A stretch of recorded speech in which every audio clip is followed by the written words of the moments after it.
Die Jungs haben gerade ihren Wetteinsatz eingelöst und da soll wohl das Anglerparadies schlechthin sein. See you in 3, 4 Forellen. Angeln. Uns fehlen die Spulen.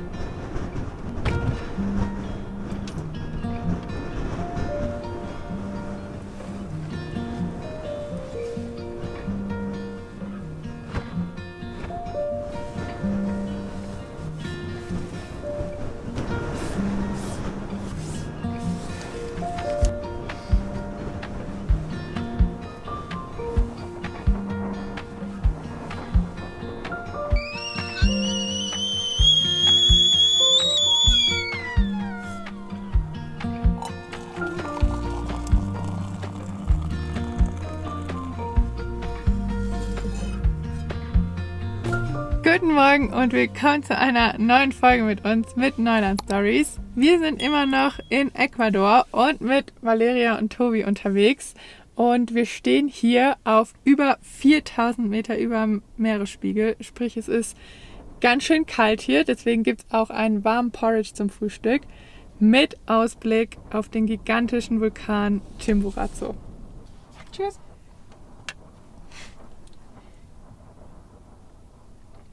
Ich habe das Gefühl, wir stoßen wirklich mit allem an. Ja. Cheers. Hatte schon schlimmere Büroausblicke.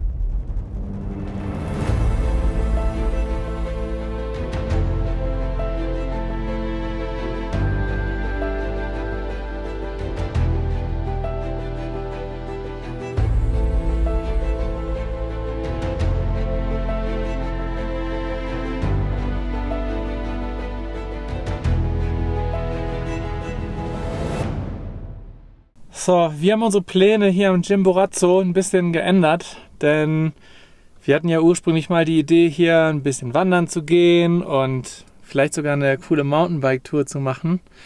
Haben jetzt aber eher die Zeit genutzt, um ein bisschen was zu arbeiten und uns von unserem 3-Tages-Wandertrip noch ein bisschen zu erholen. Das steckt uns nämlich doch ganz schön in den Knochen, das war extrem anstrengend. Und wir mussten feststellen, wir sind jetzt 3 Nächte? 3 Nächte waren wir jetzt hier, ne?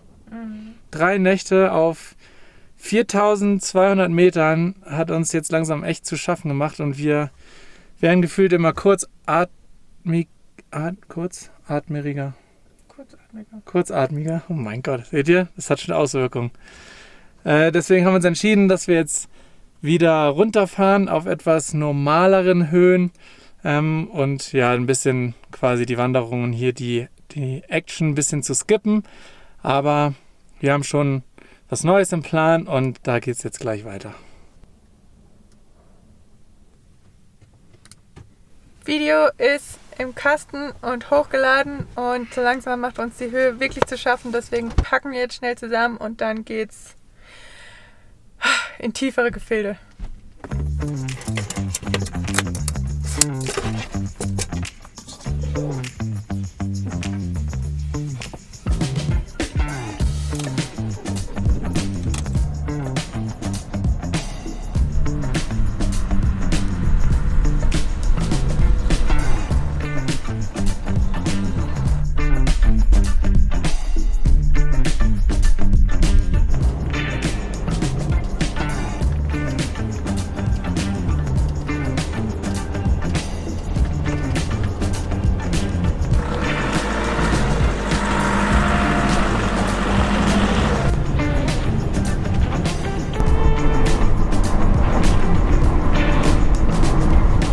Der Chimborazo versteckt sich leider zu unserem Abschied, aber wir hatten ja 2 Tage immer mal wieder richtig schöne Aussicht auf dieses massive etwas.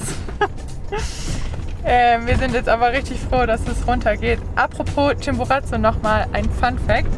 Und zwar ist der Chimborazo nicht der höchste Berg. Das ist ja bekanntlich der Mount Everest. Aber der Chimborazo ist durch seine Lage am Äquator der meist entfernteste Punkt, am weitesten entfernteste Punkt vom Zentrum der Erde. Auch ein cooler Fact, oder? Also wir waren jetzt quasi fast so weit wie möglich entfernt vom Zentrum der Erde. Wenn wir auf den Chimborazo hochgewandert. Ja, aber auch schon davor ist man schon sehr weit weg. Das stimmt. Aber um nach unten zu kommen, müssen wir uns erstmal durch das Labyrinth der Schlaglöcher durchquälen. Gar nicht so einfach. Das ist wirklich nicht einfach.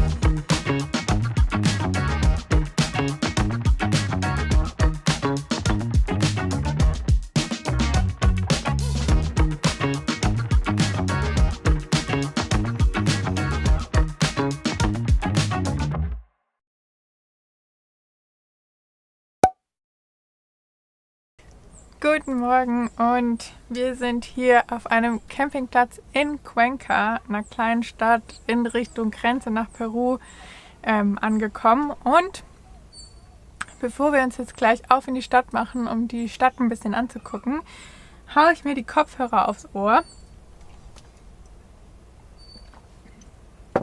trinke den O-Saft aus und mache hier eine Runde Klar Schiff und währenddessen höre ich eine spanische Sprachdusche von Yiki. Das Schöne an der Yiki Sprach-App ist nämlich, du brauchst keinerlei Unterlagen und kannst einfach als Vorbereitung oder während deiner Reise eine neue Sprache lernen oder eben deine Fremdsprachkenntnisse verbessern.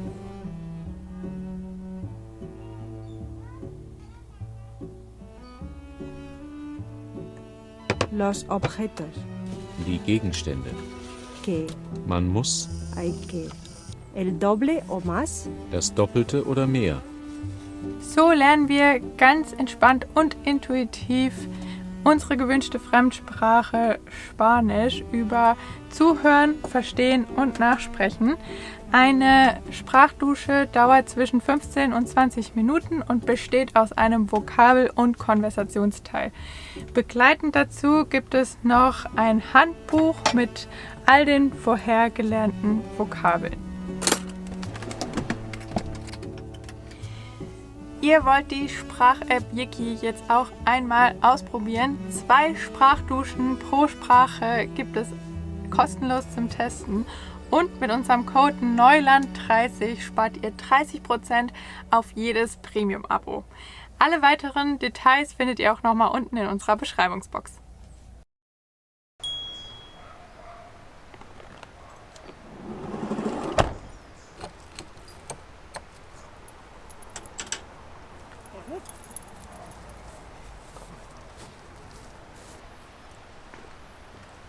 Wir sind mittlerweile in Cuenca angekommen. Es war gestern eine ganz schön lange Fahrt. Haben wir aber durchgezogen, damit wir auch noch mit Valeria und Tobi zusammen den Abend verbringen können. Und jetzt gehen wir alle zusammen die Stadt angucken, die soll richtig schön sein. Und wir haben uns mal wieder nicht richtig viel informiert, aber umso besser ist, dass wir uns überraschen lassen können.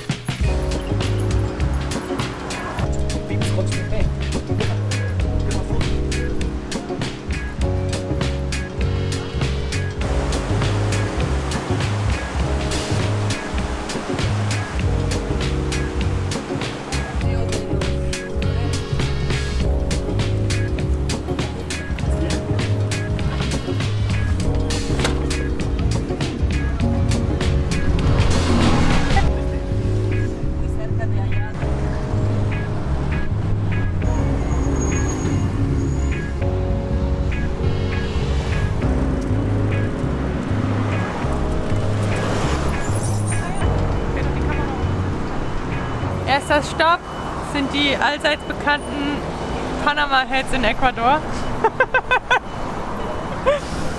die wir hier zuhauf gesehen haben und jetzt hier mal in einem Museum uns angucken wollen, wie die gemacht werden. Und warum die Panama Heads heißen, obwohl sie ecuadorianischer Herkunft sind.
Es war richtig interessant, wir haben richtig viel über die Hüte gelernt. Wir kannten sie davor auch schon, aber nicht unter dem Namen und wo sie genau herkommen. Und sie nennen sich Panama-Hüte, weil die Arbeiter, die aus Ecuador nach Panama sind, um da am Panama-Kanal zu arbeiten, haben diese Hüte getragen. Und es gibt richtig krasse Unterschiede in der Qualität. Je feiner der Halm ist, umso mehr Arbeit ist es natürlich. Und dann hat man quasi einen Unterschied zwischen dem Hut, die ähnlich aussehen, aber einfach viel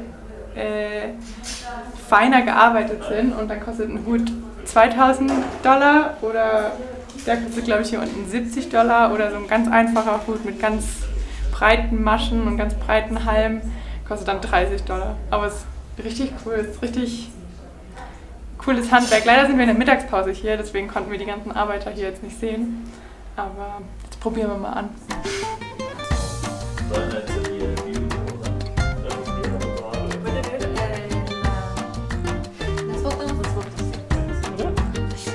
Groß, oder? ¿Dónde es eso? No se preocupe.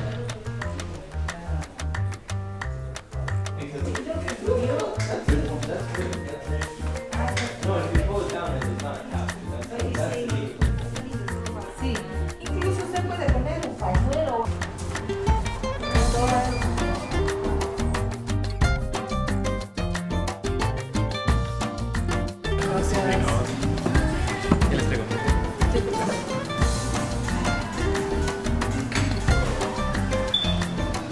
Aber eine sehr gute.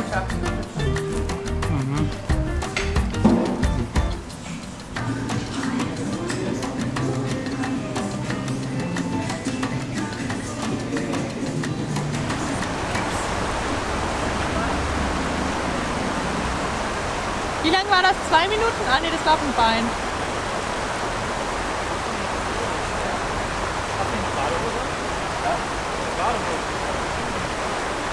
Und hoffentlich guckt keiner aus.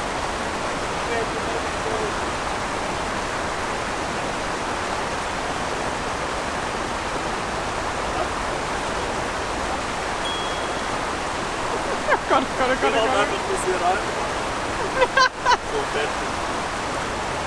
Gut gestärkt und mit vollem Bauch.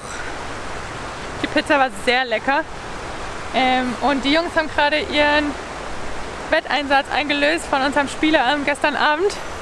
Wir haben Brandy Dog gespielt, vielleicht sagt es dem einen oder anderen Schweizer was. Ein sehr witziges und spannendes Spiel, das sehr viel Spaß macht. Ja, und der Wetteinsatz war, dass sie hier ins Wasser stehen.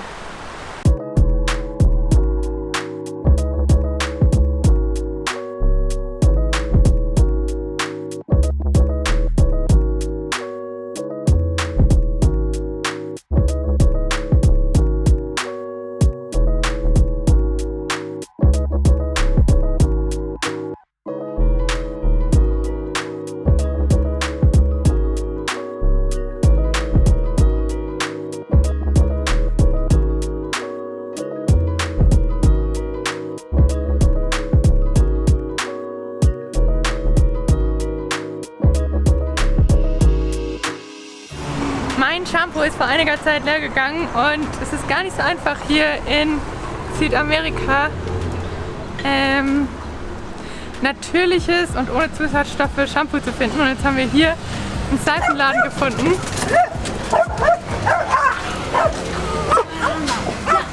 Happy.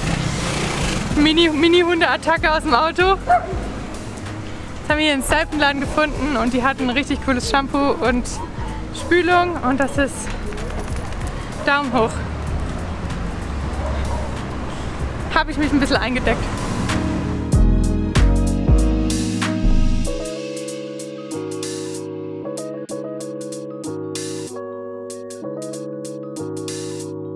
So sieht hier übrigens in Ecuador ein klassischer kleiner Gemüse- und Obstladen aus. Da holen wir uns meistens unsere frischen Sachen. Ist richtig cool und günstig und wir sollen auch die Früchte, solange es geht, in Ecuador und in Kolumbien und ich glaube, das sind die einzigen beiden Länder mit richtig guten Früchten genießen, weil weiter südlicher wird es dann eher wieder spärlicher. Cuenca ist die drittgrößte Stadt hier in Ecuador. Kommt einem gar nicht so vor, weil das historische Zentrum echt sehr überschaubar ist und alles fußläufig zu erreichen ist. Überall sind kleine Shops und Läden und es ist richtig gemütlich. Es gefällt uns richtig gut.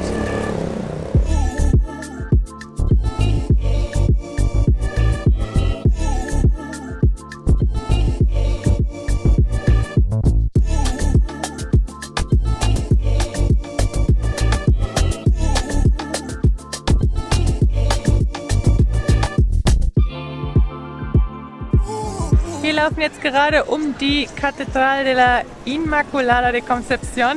Die befindet sich so ungefähr im Zentrum des historischen Zentrums, in der historischen Altstadt. Eine ziemlich beeindruckende Kathedrale und direkt nebendran ist der Plaza de Flores. Ecuador ist nämlich der zweitgrößte Exporteur von Blumen und im ganzen Land gibt es überall frische Schnittblumen und Blumentöpfe. Kann man morgen eine Free Walking Tour? Ernsthaft? Vielleicht.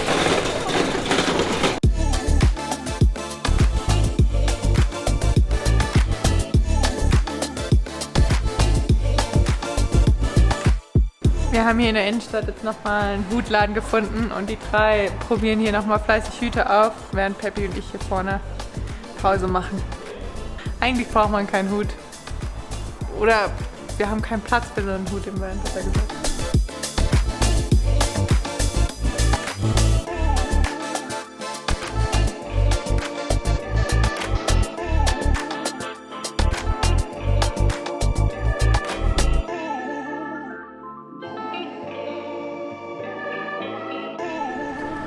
So, das war's heute mit Stadt für uns. Wir suchen uns jetzt noch ein Taxi zurück und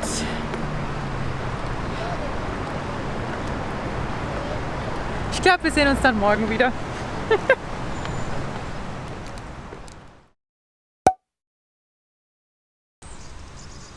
Guten Morgen! Nach dem Tag in der Stadt haben wir gestern nochmal einen richtig entspannten Tag auf dem Campingplatz verbracht, haben ein bisschen gerödelt und haben jetzt heute Morgen alle nochmal die Dusche genutzt mit meinem neuen Shampoo. Es riecht richtig gut. Und jetzt machen wir hier erstmal klar Schiff und es gibt Kaffee.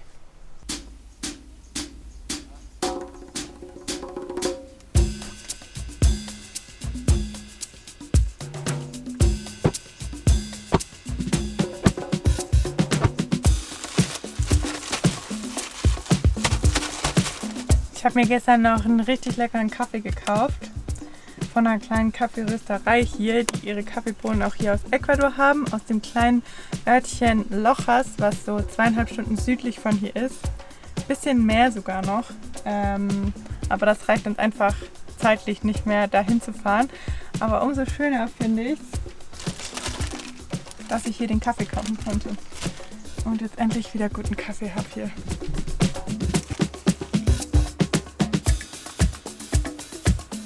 Aber eigentlich müsste er gleich zurückkommen.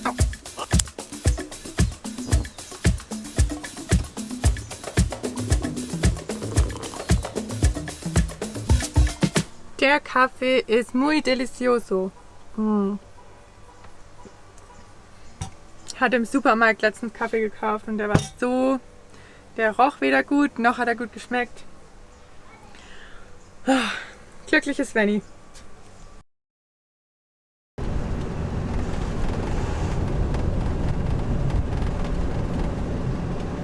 Da haben wir einfach vergessen zu filmen, wie wir losfahren. Wir sind schon auf dem Weg. Und zwar geht es eine halbe Stunde, dreiviertel raus aus der Stadt in den Nationalpark Gachas. Und da soll wohl das Anglerparadies schlechthin sein. Und weil Tobi ein komplettes Angler-Equipment mit dabei hat, geht's heute für uns angeln. Und meinst ihr Faktenfisch? Klar. Ich bin auf jeden Fall optimistischer als Baja, Mexiko. In Baja. In Aufbruch.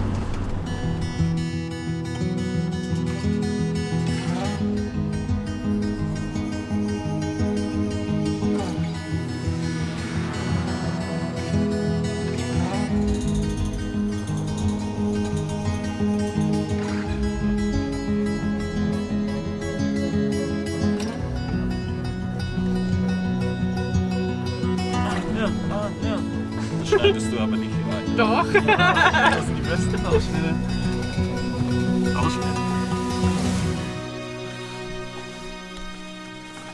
Das ist die Besucherangel. Ja. Was brauche ich noch, Tobi? Was ist wichtig? Viel Spaß. Danke. See you in 3-4 Forellen. Das heißt nie. Du nimmst die ja wohl mit hier. Ja, gut. Hunde sind hier leider mal wieder im Nationalpark nicht erlaubt.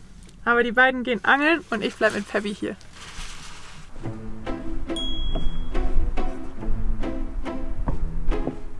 Aber dort siehst du, dort ist das Wasser so ruhig. Dort wird es wahrscheinlich wenig Fische haben und nicht so angenehm zu fischen sein. Wir werden da mal rübergehen, rundherum und dann von der anderen Seite mal versuchen, ob es dort tief ist. Aktiv oder passiv ist.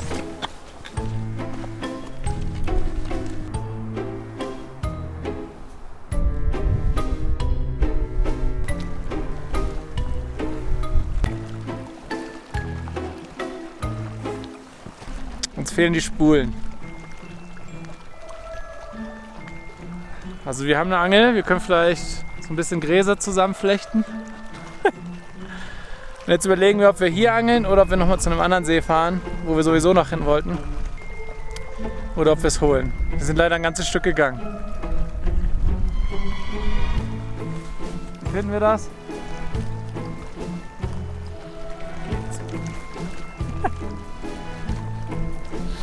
Haben wir einen Verantwortlichen? Also komm, ich gehe kurz. Tobi hat sich entschieden.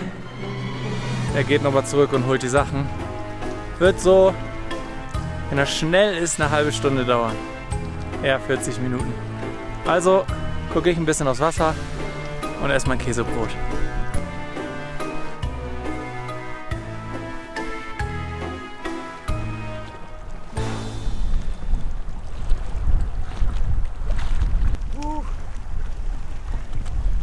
Da ist er! Rollen dabei, Nice! jetzt wird geangelt. Du warst ziemlich flott unterwegs. Ich will angeln. Ich brauche einen frischen Fisch. Da sind sie. Einige.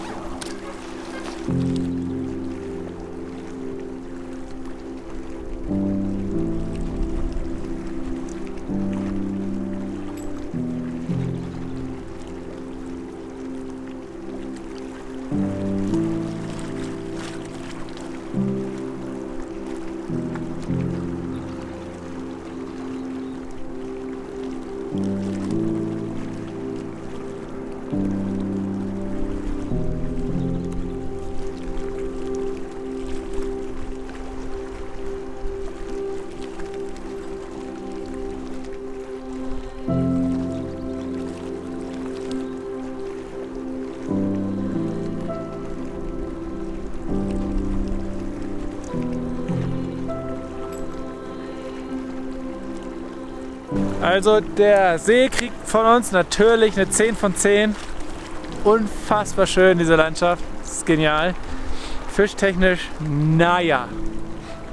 Einen haben wir gesehen. Ein kleiner hat mal kurz gebissen, der ging aber natürlich zurück. Und ansonsten wartet noch nichts.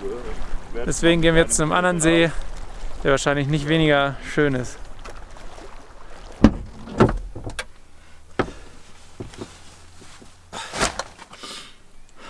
Und was gibt's zum Abendessen? Noch nix. Aber wir versuchen es nochmal bei einem anderen Spot. War aber richtig schön. Richtig Bock gemacht. Das ist richtig schön einfach. Das Still? ist so schön. Ja, still, ja, schon, aber war auch viel Wind. Oh, ist schon fertig, müssen wir Der weiter. fährt schon. Straße. Ist alles zu hin? Ja. Wir sind halt, als wir hingegangen sind, halt hier lang. Das wäre viel weiter. Und wir rückwärts stehen, weil wir ein bisschen schräg stehen, dann stehen wir mit dem Kopf bergab.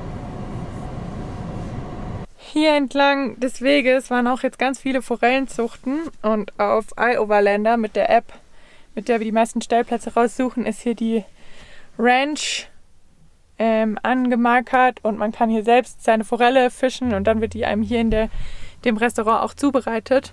Aber wie Tobi so schön sagt, im Forellenpuff fischt er nicht so gerne.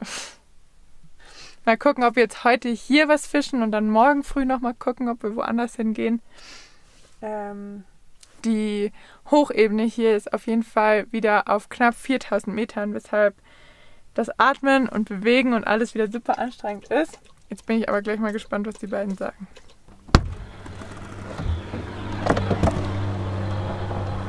Also, um hochzulaufen dauert 40 Minuten. Und gegen 6 geht die Sonne unter. Das heißt, es lohnt sich nicht mehr wirklich heute hochzugehen. Wir fischen also im Forellenpuff. Also, ja, wir holen uns jetzt hier jeder einen Fisch raus. Das geht nicht online, dass wir am Forellenpuff fischen. Nur heute als Notlösung. Ja, ja, aber wenn wir da was essen wollen, dann können wir hier umsonst schlafen. Aber den Fisch müssen wir uns selber rausholen. Okay. Und das kriegen wir hin, oder? Das kriegen wir hin. Und wenn wir das nicht hinkriegen, dann Habt ihr schon geguckt, wie viel drin sind? Ja, hat schon. ein paar sind noch drin. Also, Ich nehme den mit dem langen Bart. ist das für dich okay? Ja. Okay. Okay.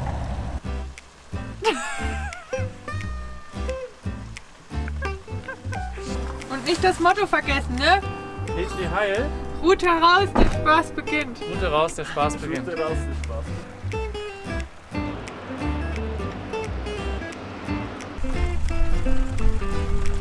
Und eins.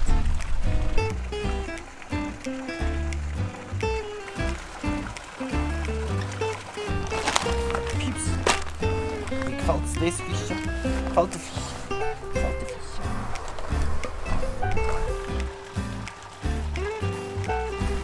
Haben wir noch Nudeln im Notfall?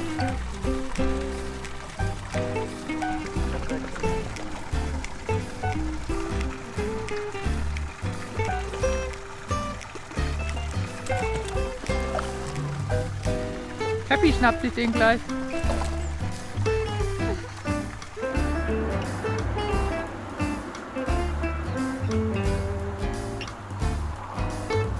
Tobi holt gerade ein paar Fische raus.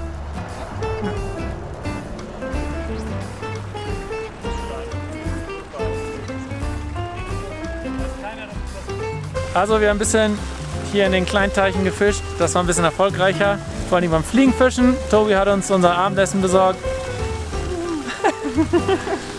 Und ich glaube, einen Fisch kriegen wir noch vom Restaurant dazu, damit wir alle satt werden.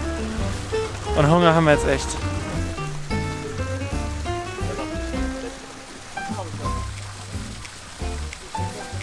Und das Gute ist, der frisch gefangene Fisch kam direkt auf den Grill und ist jetzt schon fertig und wir können quasi essen gehen.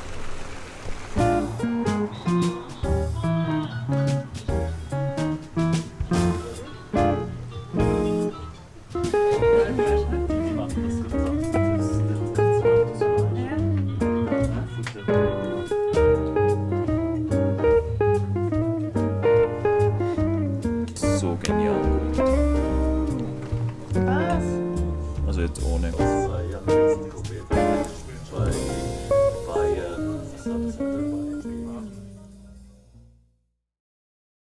Das war richtig lecker, das hat richtig gut geschmeckt und war ein schöner Abschluss zu einem schönen Tag und zu einer schönen Woche.